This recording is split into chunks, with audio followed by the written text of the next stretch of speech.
It begins with something small, a book unnoticed on a library shelf. This book holds more than words. It contains the lives of those who never read it, each person who almost reached for it, who brushed its spine with their fingertips, left a fragment of their story within its pages. It's a tapestry of paths not taken, of dreams unfulfilled, waiting silently in the dim corners of a forgotten library. The book, in its quiet existence, tells stories never lived, whispering of what could have been and what never was. In one story held by the book, there's a young woman named Ilara. She almost picked up the book one rainy afternoon, but she was distracted by a message on her phone.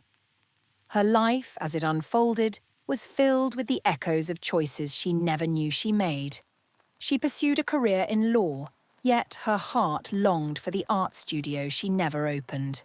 Ilara lived a life of muted colours, each decision leading her further from the vibrant path she never took. Her story was painted in shades of what if. Then there was Henry, an elderly man who visited the library every Tuesday. He glanced at the book once, intrigued, but was called away by a friend. His life was a series of habitual comforts, never venturing far from the familiar. In the pages left unread, there was a journey he never took, a love he never found. His days were spent in quiet reflection, wondering about the paths he never dared to explore, each day a reflection of the life he almost lived. Henry's life was a gentle routine, a melody of the known. Sophie, a young girl with a vivid imagination, once reached for the book. Her fingers hovered over its spine, but a call from her mother pulled her away.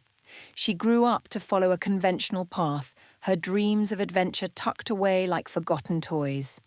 The book holds the story of the explorer she might have become, the worlds she could have discovered. In her reality, Sophie never left her hometown, her life a shadow of the vibrant adventures she dreamed of as a child. Her dreams were whispers in the wind. For Marcus, a musician at heart, the book was a fleeting thought during a lunch break. He never returned to it, swept away by the rhythm of daily life. His symphonies remained notes unplayed, his passion a quiet undercurrent beneath the surface of his routine. The pages of the book whisper of the symphonies he could have composed, the stages he never graced. Marcus's life was a silent melody, a harmony of dreams that danced just beyond his grasp, unplayed and unheard, echoing in the silence of his choices. Amara, a woman of secrets, glanced at the book during a moment of hesitation. She was always on the move, restless and searching for something she couldn't name. The book held the story of her settling down, finding peace in stillness. But she never paused long enough to read it. Her life was a series of fleeting moments, a whirlwind of experiences that never lingered long enough to root. Her story in the book was one of tranquility, a life she never allowed herself to live, a peace she never embraced. In another life, Oliver might have been a writer.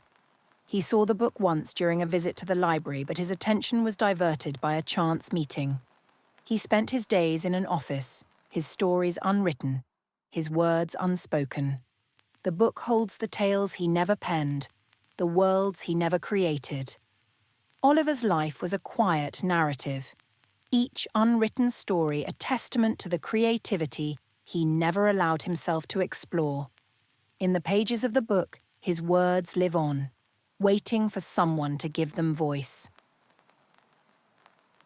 Emily, a young mother, once considered the book during a rare moment of solitude.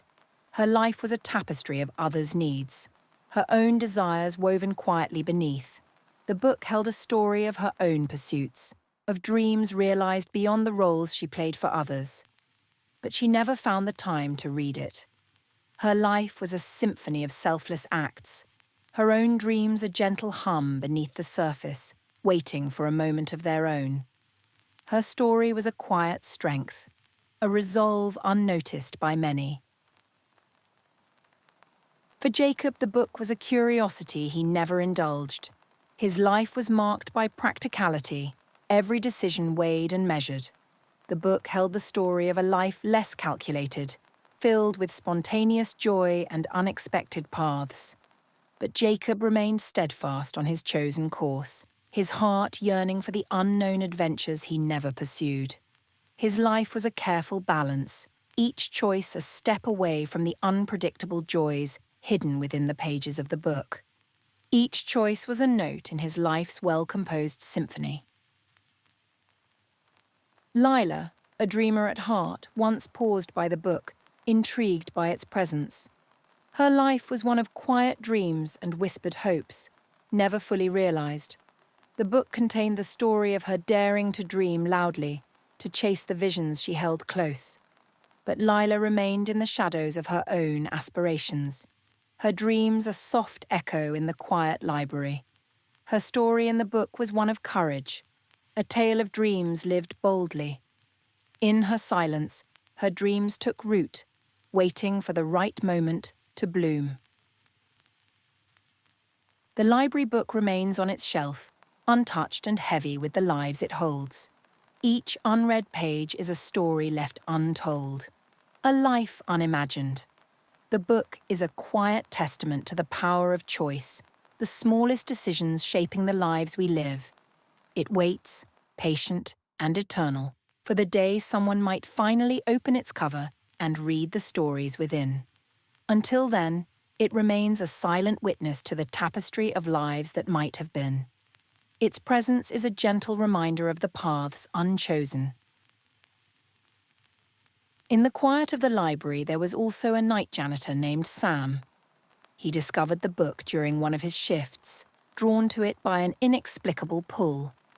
He often wondered about the lives he saw through the windows he cleaned, the stories behind each light left on. The book held the narrative of his own life, one where he followed his dreams of becoming a storyteller. But he left it on the shelf, continuing his silent watch over the library's endless stories, his own unwritten tale echoing in the quiet night.